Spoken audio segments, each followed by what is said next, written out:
Hello students, welcome to legal next. आज के इस लीगल अपडेशन में हम लोग पढ़ने वाले हैं एक रीसेंट जजमेंट सुप्रीम कोर्ट का, जिसका नाम है चेल्लामल एंड अनदर वर्सेस स्टेट। इस जजमेंट में सुप्रीम कोर्ट ने प्रोबेशन मतलब परीक्षा अवधि या परीक्षण अवधि, कि किसी कन्विक्ट को कब प्रोबेशन पर छोड़ा जाना चाहिए, इसके संबंध में कोई गाइडलाइन दिया है। आगे बढ़ने से पहले हम समझते हैं कि हम प्रोबेशन ऑफ ऑफेंडर एक्ट का सेक्शन नंबर 4 और सीआरपीसी के सेक्शन 360 का इंस्टेंस यहां पर ले सकते हैं। इन वीडियोस को बनाने का ऑब्जेक्टिव ये है बच्चों कि आप इसको कैसे अपने एग्जाम्स में यूज कर सकते हैं, कैसे अपनी चीजों को और अपडेटेड कर सकते हैं, राइट। चलो, किसी को कोई पॉइंट नहीं समझ में आएगा तो ऑफलाइन वाले पूछ लेंगे, ऑनलाइन वाले कमेंट करके पूछ लेंगे। इस मामले को समझने से पहले हम समझते हैं कि इस केस का बैकग्राउंड क्या था। हिंदी में लिखा, बहुत सारे बच्चे मेरे बोल रहे हैं कि हिंदी में चीजें करें तो हमें ज्यादा समझ में आता है। तो सबसे पहला बैकग्राउंड हुआ कि पति पत्नी और पति की माँ, ये 3 लोग मिलकर घर में रहते हैं। इनकी एक बच्ची है जो लगभग 2 वर्ष की है। उसके जन्मदिन को मनाने को लेकर इन लोगों में आपस में झगड़ा होता है, बेसिकली पति पत्नी में झगड़ा होता है। उसके बाद पत्नी ने स्वयं को आग लगा ली है और वह अस्पताल में भर्ती है। जो मामला दर्ज होता है वो सास के और पति के अगेंस्ट 2 धाराओं में दर्ज होता है। एक तो होता है 304B जो दहेज हत्या से संबंधित है, और दूसरा 498A या 498A जो कि मैट्रिमोनियल क्रुएलिटी से रिलेटेड है। ठीक बात है, ये इन 2 धाराओं में मुकदमा दर्ज होता है। लेकिन 16 जनवरी की बात है, उसके 2-3 दिन बाद वो अपने डाइंग डिक्लेरेशन में बताती है कि उससे कभी दहेज की मांग इन लोगों ने नहीं करी। तो जब ये वो बता देती है तो जो 304B है वो अपने आप खत्म हो जाता है। अब उनके अगेंस्ट एक पॉइंट बचता है क्रुएलिटी का, दैट इज 498A। तो सेशन कोर्ट ने क्या सजा दी? सेशन कोर्ट ने बच्चे को यानी उसके पति को 2 वर्ष की कठोर कारावास की सजा दी और उसकी मां को 1 वर्ष की कठोर कारावास की सजा दी, इम्प्रिजनमेंट की सजा दी। वो लोग हाई कोर्ट में पहुंचते हैं, हाई कोर्ट ने भी इन सजाओं को बरकरार रखा। फिर इस सुप्रीम कोर्ट पर पहुंचते हैं और इस पूरे मामले में लगभग 16-17 साल बीत चुके हैं। अब यहां पे पॉइंट ये निकल कर आता है कि सुप्रीम कोर्ट ने भी कहा कि जब बच्ची 2 वर्ष की है तो आपको प्रोबेशन पर विचार करना चाहिए। लोअर कोर्ट्स प्रोबेशन देने से बचती हैं, तो सुप्रीम कोर्ट ने कहा कि प्रोबेशन अधिकार नहीं है, किसी को प्रोबेशन पर छोड़ना अधिकार नहीं है, लेकिन प्रोबेशन पर विचार कोर्ट को करना ही चाहिए। अब आप इसमें और बात समझिए, प्रोबेशन का मतलब क्या होता है। प्रोबेशन को हिंदी में हम बोलते हैं परीक्षा अवधि, यानी किसी ऐसे ऑफेंडर को, किसी ऐसे कन्विक्ट को जिसने कोई ऐसा बड़ा क्राइम ना किया हो जिसे हम हीनियस क्राइम कह सकते हैं, या अगर हम लीगली बात करें उस अपराध की सजा मृत्युदंड या आजीवन कारावास नहीं है, तो हम ऐसे व्यक्ति को प्रोबेशन पर छोड़ सकते हैं। एक पॉइंट।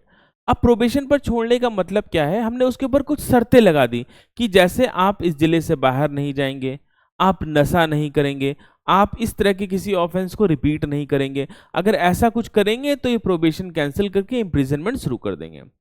तो इस पूरे मामले में जो सुप्रीम कोर्ट का कंक्लूजन आया कई सालों बाद, कि चूंकि जो बच्ची है वो काफी बड़ी हो चुकी है, 18-19 साल की बच्ची हो गई और वो एमबीबीएस की पढ़ाई पढ़ रही है, तो इससे ये हमें जरूर पता लगा कि जो इनका कंडक्ट था वो बिल्कुल भी गलत नहीं था। जो घटना हुई वो हुई, उसके लिए जो जजमेंट मिलना चाहिए था वो मिला।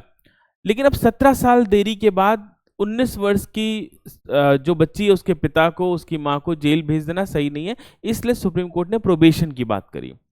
और यहाँ पे सेशन कोर्ट और हाई कोर्ट की गलती को भी माना कि ये प्रोबेशन पहले भी ग्रांट किया जा सकता था। तो और इसमें कुछ बातें करी जो ध्यान से देखिए। पहला पॉइंट क्या लिखा हुआ? प्रोबेशन अधिकार नहीं है, तो किसी भी ऑफेंडर का प्रोबेशन अधिकार नहीं है, लेकिन कोर्ट को ये डायरेक्ट किया सुप्रीम कोर्ट ने कि आप उसको अनिवार्य मत बनाइए, लेकिन उसको अनदेखा भी मत करिए। आप हर बार विचार करिए कि क्या प्रोबेशन पर छोड़ा जा सकता है कि नहीं, क्योंकि हमारे लॉ इंप्लीमेंटेशन का ऑब्जेक्टिव रिहैबिलिटेशन है। हम सुधार कराना चाहते हैं, रिफॉर्म कराना चाहते हैं। सुप्रीम कोर्ट ने यह भी माना कि सेशन कोर्ट और हाई कोर्ट की त्रुटि हुई है, और कहा हमारा जो उद्देश्य है वो क्या है? सुधारात्मक है, रिफॉर्मेटिव है। हमें सुधार पर बल देना है, ना कि इंप्रिजनमेंट पर बल देना है। अभी हम लोग ने डिस्कस किया सीआरपीसी का सेक्शन नंबर 360। अच्छा, अभी तो बीएनएसएस आ चुका है। आप लोग मुझे बताइएगा बीएनएसएस के किस सेक्शन की बात हो रही है। कि प्रोबेशन देने से पहले एक रिपोर्ट जरूरी है। वो रिपोर्ट कौन देता है? प्रोबेशन ऑफिसर देता है। तो प्रोबेशन ऑफिसर उस व्यक्ति के चरित्र को, उसके प्रीवियस रिकॉर्ड्स को, उसके फैमिली कंडक्ट को, इन सब के बेसिस पर अपनी रिपोर्ट सबमिट करता है और इसी के बेसिस पर न्यायालय क्या कर सकता है? प्रोबेशन दे सकता है। अब यहाँ पे जो सबसे इंपॉर्टेंट पॉइंट है हम लोग पढ़ लेते हैं। प्रोबेशन ऑफ ऑफेंडर एक्ट का सेक्शन नंबर 1958, सॉरी क्षमा करिएगा, प्रोबेशन ऑफ ऑफेंडर एक्ट 1958 का सेक्शन नंबर 4। इसमें कहा गया अपराधी को जेल भेजने के बजाय अच्छे आचरण पर, अगर उसका कंडक्ट सही है तो उसको प्रोबेशन पर रिहा किया जाना चाहिए। बशर्ते शर्त केवल एक है, अगर वो अपराध मृत्युदंड या आजीवन कारावास वाले मामलों में है तो इसमें प्रोबेशन नहीं दिया जा सकता है। ठीक है, अपराधी को बॉन्ड पर रिहा किया जा सकता है बशर्ते 1 से 3 सालों तक उसे अपना अच्छा आचरण बनाए रखना होगा। अब शर्तें कोई भी कोर्ट इंपोज कर सकता है प्रोबेशन देने के लिए। सबसे पहला पॉइंट जरूरी क्या है? प्रोबेशन ऑफिसर की रिपोर्ट, सुपरविजन ऑर्डर जिसमें 1 से 3 साल तक की निगरानी भी हो सकती है, कुछ अतिरिक्त शर्तें भी लगाई जा सकती हैं, जैसे नशे से परहेज करना है, आपको कहीं किसी पर्टिकुलर लोकेशन से बाहर नहीं जाना है, तो इस तरह की बातें करी। तो रिसेंटली चल्लामल वर्सेस स्टेट के केस में सुप्रीम कोर्ट ने प्रोबेशन को लेकर अपने रेगुलेशंस को, अपने नॉर्म्स को क्लियर किया। तो ये इसका अपडेट है, आप इसको अपने प्रीलिम्स और मेंस में यूज कर सकते हैं। आप मुझे जरूर बताइएगा कि वीडियो आपको कैसे लग रहे हैं, क्या ये रिलेवेंट हैं आपके एग्जामिनेशन से कि नहीं।